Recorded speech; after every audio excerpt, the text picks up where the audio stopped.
Bapak Ibu sekalian, jadi sebelum eh, kita sedikit membahas terkait dengan apa saja yang perlu kita tindak lanjuti terkait pemanfaatan sirup pasca Perpres 46 ini, jadi memang mungkin ada di antara kita yang hadir pada pagi hari ini, bagian dari saksi sejarah begitu ya, eh, perjalanan penyelenggaraan PBJ pemerintah gitu ya, pengadaan barang jasa pemerintah yang mungkin dulu sifatnya manual konvensional begitu ya, kemudian bergerak ke sini menggunakan teknologi informasi dan komunikasi ya.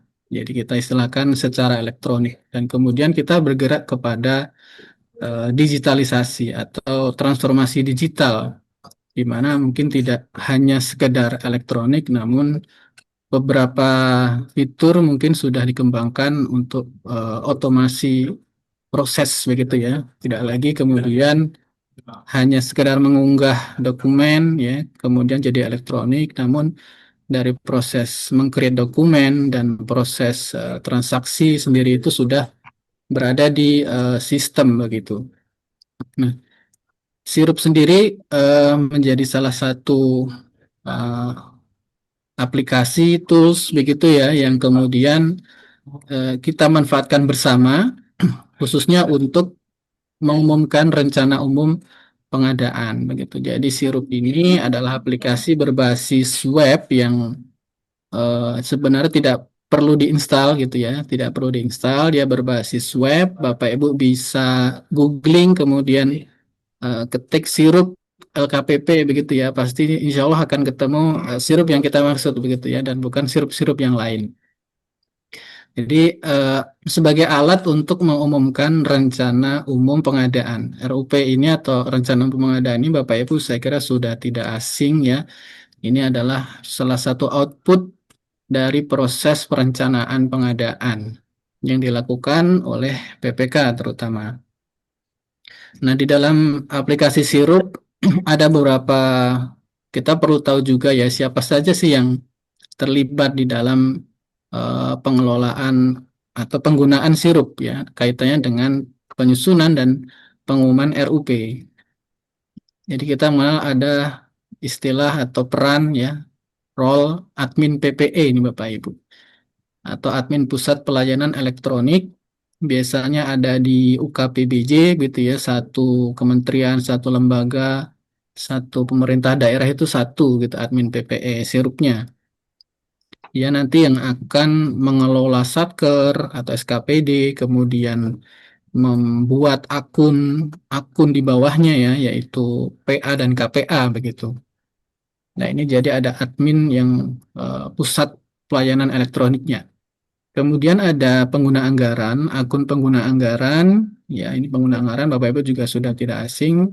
Kalau di kepala pemerintah daerah itu biasanya ex officio-nya kepala dinas begitu. Kalau di kementerian, lembaga ini beragam ya. Kalau mungkin di kami ada Pak Ses begitu ya, Sestama, mungkin ada juga yang di apa Dirjen begitu ya, atau menteri begitu ya.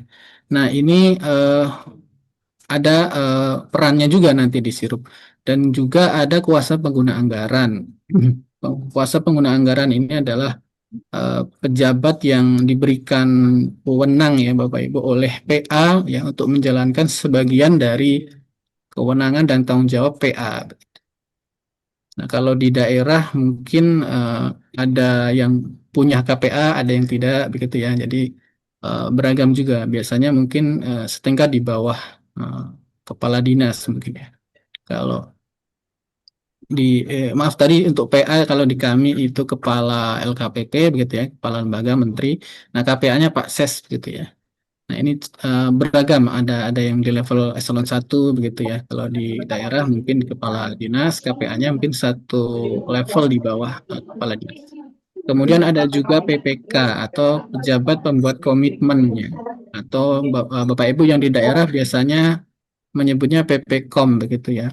Nah, ini adalah pejabat yang diberikan kewenangan oleh PA-KPA untuk mengambil keputusan dan atau melakukan tindakan yang dapat mengakibatkan pengeluaran anggaran belanja negara, jadi yang membelanjakan anggaran nih PPKOM ya, PPK.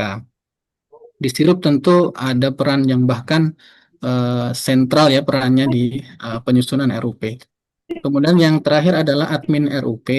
Ini admin yang dibuat akunnya untuk membantu PPK dalam menyusun RUP, begitu Bapak Ibu. Nah, paling tidak ada 5 peran ini yang harus kita pahami, ketahui role-nya di dalam aplikasi Sirup, kaitannya dengan penyusunan dan pengumuman RUP. Nah, alur proses penginputan RUP di Sirup ini juga sekedar refreshment untuk Bapak Ibu yang mungkin eh, sudah pernah terlibat dalam penyusunan dan pengumuman RUP maupun yang baru ya Bapak Ibu. Jadi secara gampang ini prosesnya adalah admin PPE ini mengaktifkan tahun penginputan untuk satuan kerja atau SKPD. Kemudian kalau di daerah juga ada perlu pengaturan generate RKAD-nya. Apakah hanya di level SKPD atau sampai pada level sub SKPD. Baru kemudian KPA dia melakukan generate RKA KL maupun RKA PD atau kemudian mau menambah secara manual. Barangkali misalkan ada kendala-kendala yang sifatnya teknis sehingga generate RKA dari SIPDRI maupun dari Sakti itu ada kendala begitu ya. Itu bisa dibuat secara manual. Setelah itu program, kegiatan, subkegiatan atau dalam kementerian lembaga itu ada program, kegiatan, KRO, RO sampai subkomponen yang sudah uh, ada di Sirup ya dari hasil generate maupun tambah manual tadi didelegasikan kepada PPK untuk dibuat paket-paket RUP-nya. Nah, PPK kemudian membuat paket RUP dimulai dari proses tagging atau kita istilahkan sebagai identifikasi pengadaan ya. Apakah paket ini masuk ke penyedia, apakah masuk swakalola atau bahkan non pengadaan. Kemudian setelah itu PPK bisa melakukan pengisian detail dari setiap paket, baik itu paketnya yang bahasanya perintilan itu ya kecil-kecil maupun paket yang mungkin gelondongan. Itu diisi secara lengkap sampai kemudian final draft. Kalau sudah final draft, proses terakhir adalah KPA melakukan pengumuman paket-paket RUP tadi yang sudah dibuat dan difinalkan oleh PPK. Jadi sederhananya seperti itu, Bapak Ibu. Nah, paling tidak Bapak Ibu punya gambaran ya, mungkin yang baru gitu ya, atau mungkin yang sudah lupa. Jadi ada peran-peran yang tadi terlibat, kemudian juga ada proses bisnis atau alur dalam pemanfaatan eh, aplikasi Sirup ini. Nah, kaitannya dengan regulasi terbaru nih Bapak Ibu, ada poin-poin perubahan apa saja yang mungkin menurut kacamata kami ini ya berdampak kepada proses perencanaan pengadaan dan khususnya terkait dengan penginputan RUP di Sirup ya Bapak Ibu ya. Yang pertama berkaitan dengan ruang lingkup PBJ ini Bapak Ibu juga mungkin sudah membaca ya Perpres terbaru kita 46/2025. Di situ di pasal 1 di nomor 1 disebutkan bahwa dalam peraturan presiden ini yang dimaksud dengan pengadaan barang jasa pemerintah ya, ya saya singkat saja itu meliputi juga institusi lainnya dan juga pemerintah desa nih Bapak Ibu yang dibiayai oleh APBN, APBD dan APBDes yang prosesnya sejak identifikasi kebutuhan sampai serah terima hasil pekerjaan. Nah, kemudian di pasal 2 juga disebutkan ruang lingkup pemberlakuan Perpres ini meliputi pengadaan barang jasa di lingkungan kementerian, lembaga, perangkat daerah, institusi lainnya, pemerintah desa, ya, yang dananya menggunakan APBN, APBD, dan APBDes. Nah, ini menjadi luas nih Bapak Ibu nih, ya, ruang lingkupnya lebih luas karena dulu hanya APBN, APBD, sekarang APBDes ya. Kemudian organisasinya juga meliputi institusi lainnya yang dulu mungkin belum ada ya. Nah, di Sirup sendiri untuk institusi lainnya itu ada beberapa sebenarnya sebelum Perpres ini diundangkan itu sudah join ke Sirup nih, sudah memanfaatkan dan mengakses Sirup untuk mengumumkan RUP-nya. Di antaranya di sini ada KONI ya, Komite Olahraga Nasional Indonesia, ada PMI, kemudian PB PON, ada Lembaga Pengembangan Tilawatil Quran, ada Bank Indonesia, ada Korpri, LPS, OJK gitu ya, dan lain sebagainya. Dan ini eh, apa namanya salah satu atau beberapa contoh dari institusi lainnya yang memanfaatkan sirup dalam rangka pengadaan barang jasa di internal ya organisasinya begitu. Tentu mereka dalam hal ini menggunakan dana yang mungkin sumbernya dari APBN atau APBD begitu ya. Sehingga ada kebutuhan untuk mengumumkan RUP dan nanti juga akan ada proses realisasi anggarannya atau belanjanya begitu di platform lain seperti katalog nanti mungkin ya, kemudian juga SPSE begitu. Nah, ini sebenarnya Disrupt sudah difasilitasi dan ke depan juga akan tetap difasilitasi apabila ada pengajuan-pengajuan dari institusi lainnya yang ingin kemudian bisa memiliki akun, mengumumkan dan menyusun dan mengumumkan RUP di Sirup begitu. Dan terkait dengan desa, nah ini yang masih tanda tanya nih Bapak Ibu ya, karena kami juga tim teknis ini masih menunggu untuk kebijakan lebih lanjut ya. Apakah PBJ desa ini akan difasilitasi di Sirup kaitannya dengan penyusunan RUP?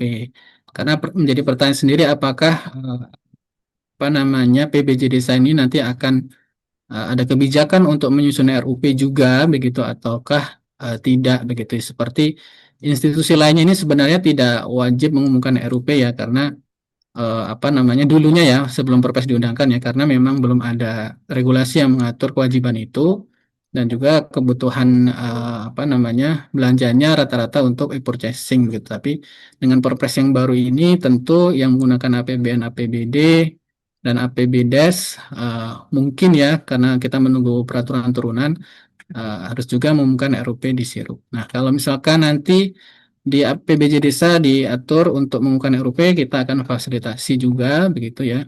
Namun apabila hal ini tidak diamanatkan untuk menyusun RUP, ya ini eh, monggo-monggo saja begitu. Nanti kita juga akan koordinasi lebih lanjut dengan direktur terkait kebijakan ya dan juga tim-tim lain.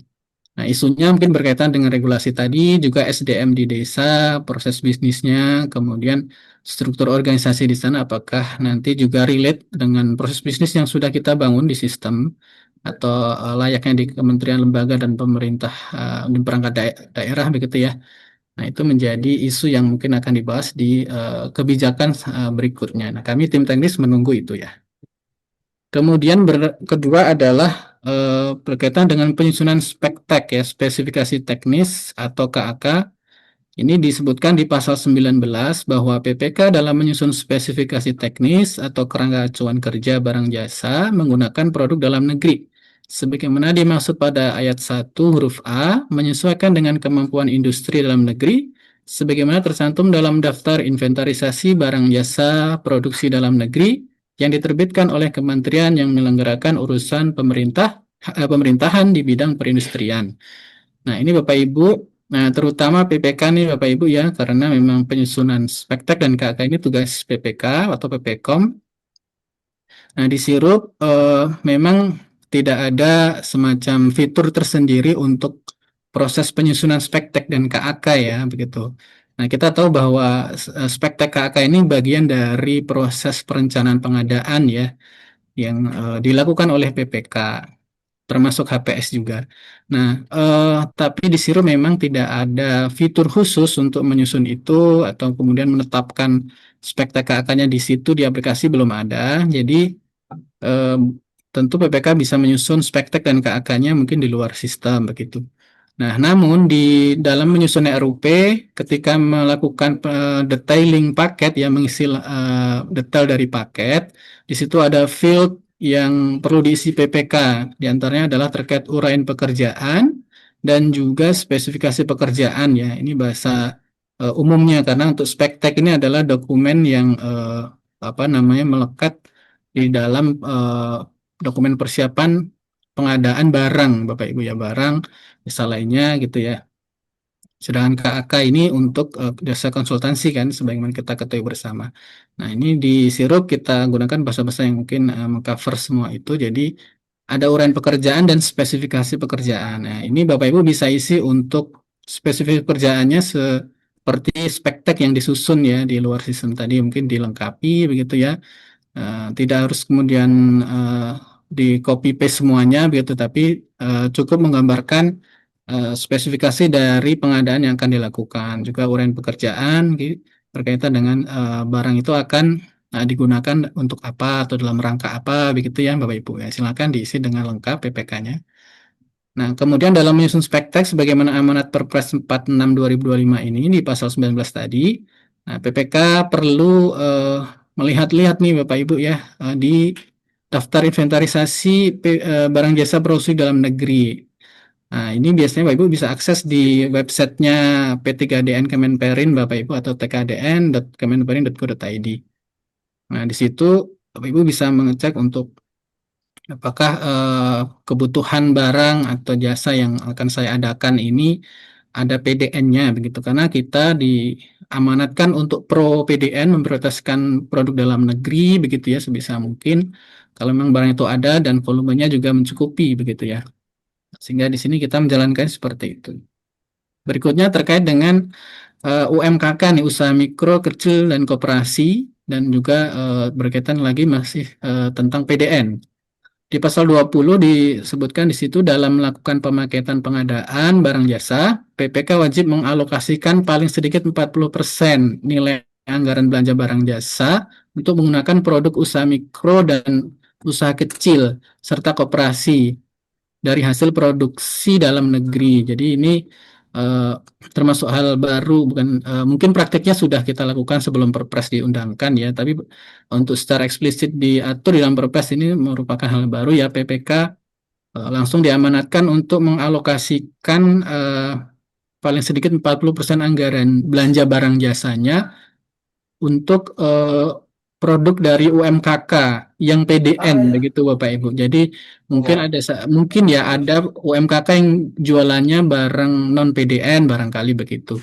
Nah, yang dimaksud di sini adalah barang atau produk dari UMKK yang PDN dari hasil produksi dalam negeri. Jadi UMKK dan PDN gitu ya. Jadi tidak. Nah, di dalam penginputan RUP di sirup di situ ada tagging PDN dan usaha kecil koperasi. Nah, Bapak Ibu, apabila kebutuhannya bisa di cover, bisa di apa namanya, diadakan untuk produk dalam negeri dan produk dari UMKK, maka silakan di tagging di situ ya begitu ya. Nah, kewajiban pengalokasian 40% ini eh, perlu nanti juga dilakukan monitor ya, apakah sudah 40% lebih atau kurang begitu.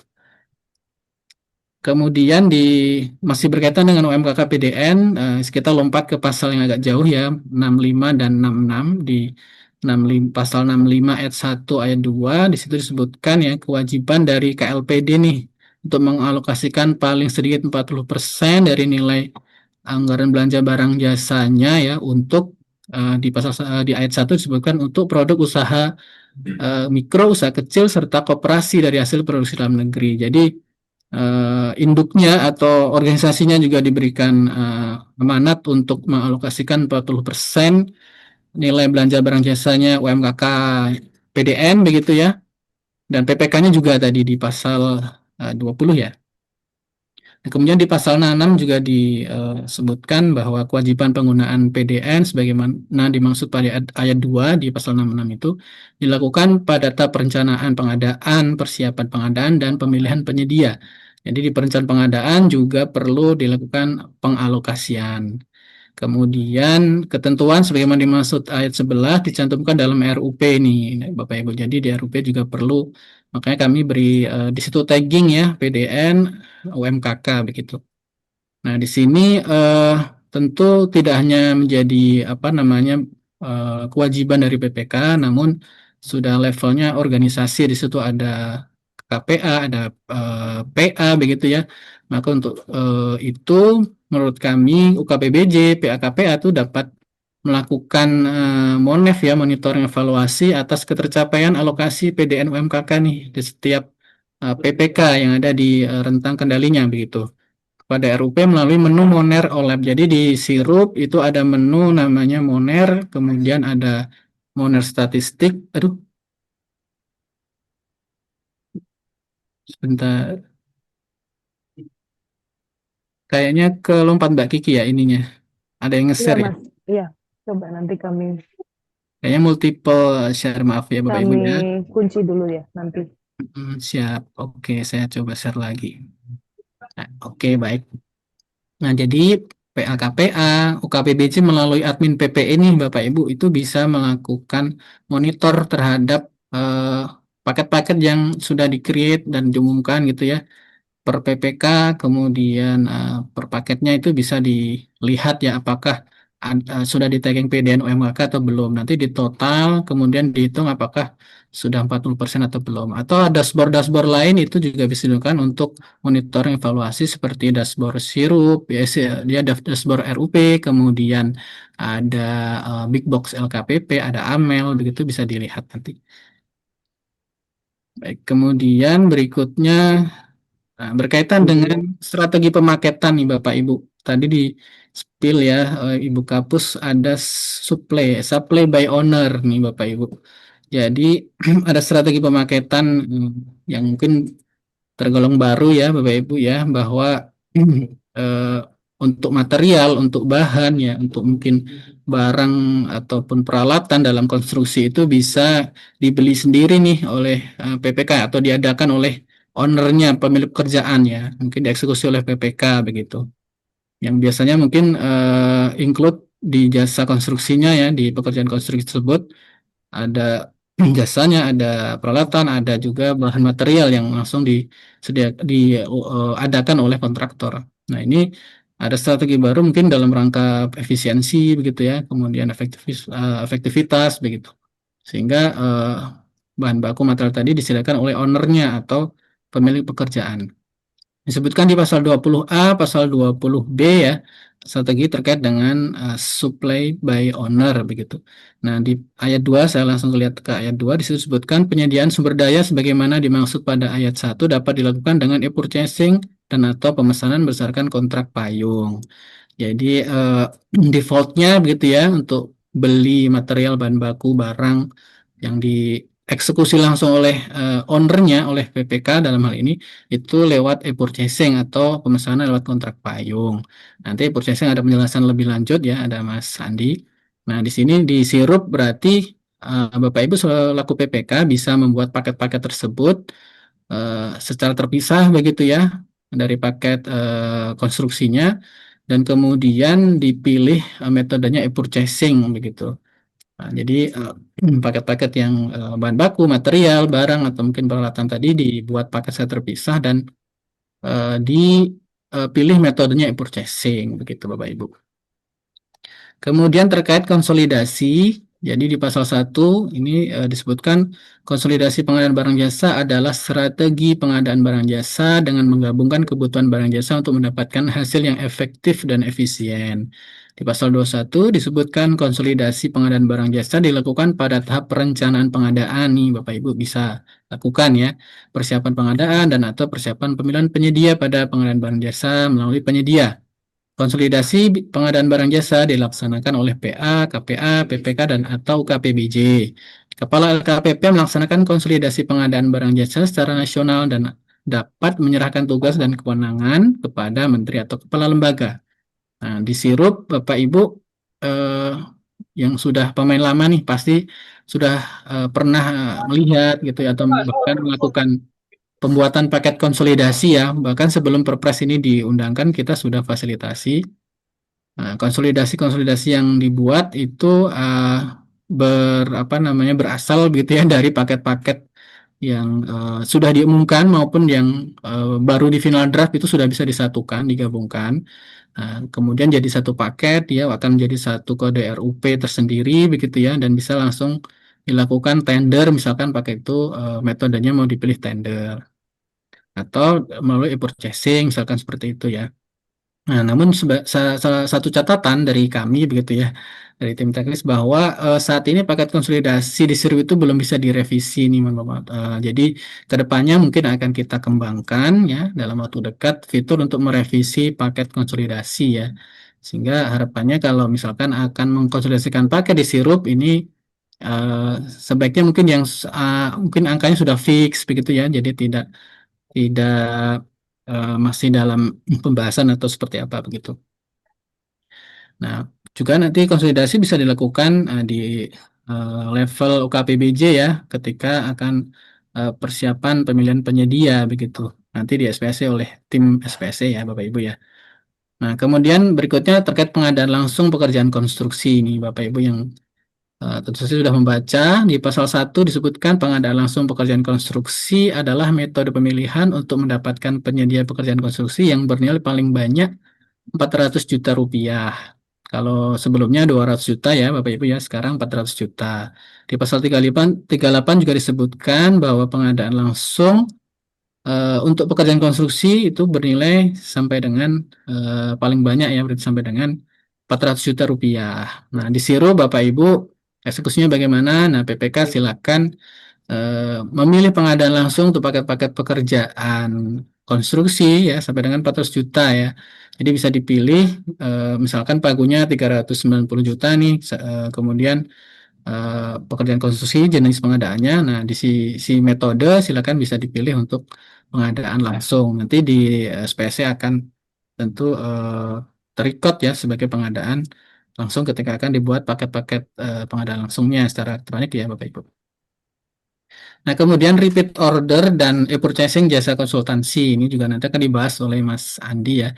Nah, di sisi sirupnya ya semudah Bapak Ibu menyusun atau membuat RUP dan kemudian memilih metodenya sesuai dengan sebagaimana diatur di Perpres ini di pasal 3841 ini Bapak Ibu ya, bahwa repeat order ini bisa dilakukan juga untuk pengadaan barang, pekerjaan konstruksi dan jasa lainnya yang sebelumnya mungkin hanya untuk pekerjaan untuk jasa konsultansi ya.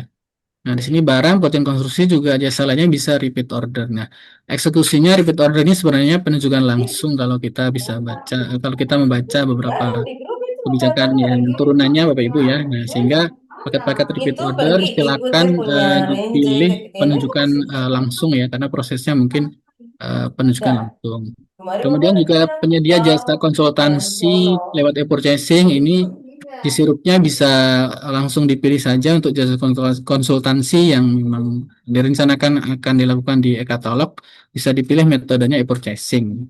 Nah, nanti apakah di e-purchasingnya bisa langsung purchase gitu, langsung dieksekusi di e-katalog, nah itu nanti Mas Andi yang akan menjelaskan narasumber berikutnya ya Bapak Ibu ya. Nah, kalau di sirupnya bisa direncanakan e-purchasing gitu ya jasa konsultasi. Nah, eksekusinya nanti tentu menunggu kesiapan dari sistem ya Bapak Ibu. Kemudian swaklola melalui e-purchasing ini sama dengan apa namanya jasa konsultasi menggunakan e-purchasing ya. Jadi selama eh, atau sampai dengan sistem itu siap, nah jadi belum bisa baru bisa dilakukan ketika sistem itu sudah siap gitu ya Bapak Ibu ya maksudnya ya. Jadi swaklola kita ketahui bahwa dia atau sisi lain atau sisi yang berbeda sama sekali dari cara yang melalui penyedia gitu ya. Jadi berkebalikan mungkin sekarang seperti itu. Jadi tidak ada metode di swaklola seperti halnya metode yang ada di pengadaan lewat penyedia. Nah, namun di Perpres baru ini swaklola bisa dilakukan dengan e-purchasing ya. Bahkan di pasal 47 juga diperjelas bahwa untuk swaklola tipe 1, tipe 2, tipe 3 dapat dilakukan melalui e-purchasing, termasuk pembelian material, bahan, alat, sebagaimana dimaksud pada ayat 7 dilaksanakan dengan metode e-purchasing. Nah, jadi di sirup sendiri untuk paket-paket swakelola yang murni swakelola nih Bapak Ibu itu memang belum difasilitasi untuk pemilihan metodenya secara e-purchasing. Jadi tidak ada field atau tombol atau apa ya yang kemudian perlu diisi metodenya apa gitu. Jadi belum ada untuk swakelola murni. Namun untuk paket penyedia di dalam swakelola yang mana ini adalah paket-paket untuk pembelian material tadi, bahan atau alat ya dalam proses pelaksanaan swakelola itu. Nah, itu bisa eh, dibuat di sirup dan kemudian dipilih metodenya e-purchasing. Ini juga sudah kita terapkan, Bapak Ibu juga banyak sudah memanfaatkan sebelum Perpres ini diundangkan sudah siap lah begitu ya. Nah, paket namanya paket penyedia dalam swakelola nih Bapak Ibu. Jadi bisa dipilih metode e-purchasing, nanti bisa dieksekusi layaknya paket penyedia murni lah ya. Kemudian bisa dibeli barang atau alatnya di e-katalog begitu. Ganti baru mah nggak gitu juga nih. Nah, nanti ke depannya kita menunggu kebijakan ya lebih lanjut turunannya dari Perpres ini terkait swakelola. Nanti misalkan dan kesiapan sistem juga apakah etalase-etalase nanti juga sudah ready gitu. Kalau sudah tentu field-fieldnya akan kita sesuaikan ya.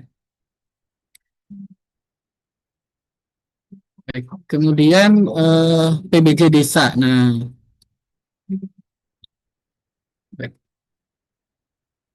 Untuk PBJ desa ini di pasal 64A ada 64B juga disebutkan bahwa pengadaan barang jasa desa dilaksanakan untuk meningkatkan pertumbuhan ekonomi desa sesuai dengan kewenangan desa. Kemudian di 64B pengadaan barang jasa desa dilakukan melalui swakelola dengan pemberdayaan masyarakat desa. Dalam hal pengadaan barang jasa desa tidak dapat dilaksanakan secara swakelola, sebagaimana dimaksud pada ayat 1, pengadaan barang jasa desa dilakukan melalui penyedia, gitu ya Bapak Ibu ya. Dan di ayat 4 ini saya lompat, ketentuan sebagaimana dimaksud pada ayat 2 dilakukan melalui metode e-purchasing. Dan di 64C begitu ya, ketentuan lebih lanjut mengenai pengadaan barang jasa desa di sebagaimana dimaksud pada pasal 64A, 64B diatur dengan peraturan bupati atau wali kota dengan mengacu pada pedoman yang ditetapkan oleh peraturan kepala lembaga LKPP ya. Nah, jadi defaultnya pengadaan barang jasa desa itu dilaksanakan secara swakelola. Kemudian apabila tidak memungkinkan dapat dilakukan melalui penyedia dan penyedianya juga dilakukan dengan metode purchasing. Ini apabila sudah ready ya sistemnya sudah ready, kemudian juga penyedianya atau barangnya sudah ready di katalog, tentu itu nanti Mas Andi yang akan menjelaskan. Namun di sirup sendiri ini belum difasilitasi begitu karena tadi kami di bagian teknis ini akan masih menunggu ya kebijakan lebih lanjut apakah PBJ desa ini perlu mengumumkan RUP di sirup begitu ya. Ini kalau sudah ada kebijakan nanti dari sisi aplikasi teknis itu bisa disesuaikan. Kemudian pengadaan berkelanjutan. Nah, ini atau kita sering sebut sebagai SPP ya, Sustainable Public Procurement. Nah, di pasal 68 disebutkan aspek berkelanjutan sebagaimana dimaksud pada ayat 1 terdiri atas aspek lingkungan, aspek sosial, aspek ekonomi, dan atau aspek institusional. Jadi dulu kalau berkelanjutan itu 3 aspek, sekarang ketambahan aspek institusional. Yang dimaksud institusional adalah meliputi tata kelola perusahaan yang baik atau good corporate governance, kemudian etika bisnis dan persaingan usaha yang sehat. Nah, di sirup sendiri untuk aspek keempat ini belum difasilitasi ya, nanti untuk pengembangan berikutnya kita akan tambahkan untuk tagging aspek institusional. Nah, terakhir berkaitan dengan sanksi di pasal 82 nih Bapak Ibu, ternyata ada ketentuan mengenai sanksi administratif yang dapat dikenakan kepada PA-KPA, PPK, PP, Pokja begitu ya, yang lalai dalam melakukan tugasnya atau suatu perbuatan yang menjadi kewajibannya. Yang termasuk salah satunya di 1A disebutkan di situ yang bersangkutan tidak memenuhi target persentase anggaran untuk penggunaan PDN dan atau penggunaan produk usaha mikro, usaha kecil serta koperasi. Nah, jadi eh, apa namanya semoga tidak gitu ya, tapi misalkan untuk mencegah terkenanya sanksi administratif ini, nah, ada baiknya atau sebaiknya begitu ya, harapan kami seluruh pelaku pengadaan yang terlibat dalam perencanaan pengadaan baik PAKPA, PPK ya, mungkin ya Fung PBJ, UKPBJ begitu ya, perlu bersama-sama untuk memastikan bahwa paket-paket RUP yang dibuat oleh PPK begitu ya, yang diumumkan oleh PAKPA ini sudah tertagging paling tidak seperti itu untuk PDN UMKK ini minimal 40% dari total anggaran belanja pengadaan. Nah, bisa di PPK-nya tagging, kemudian PKPA bisa melakukan pemantauan dan evaluasi.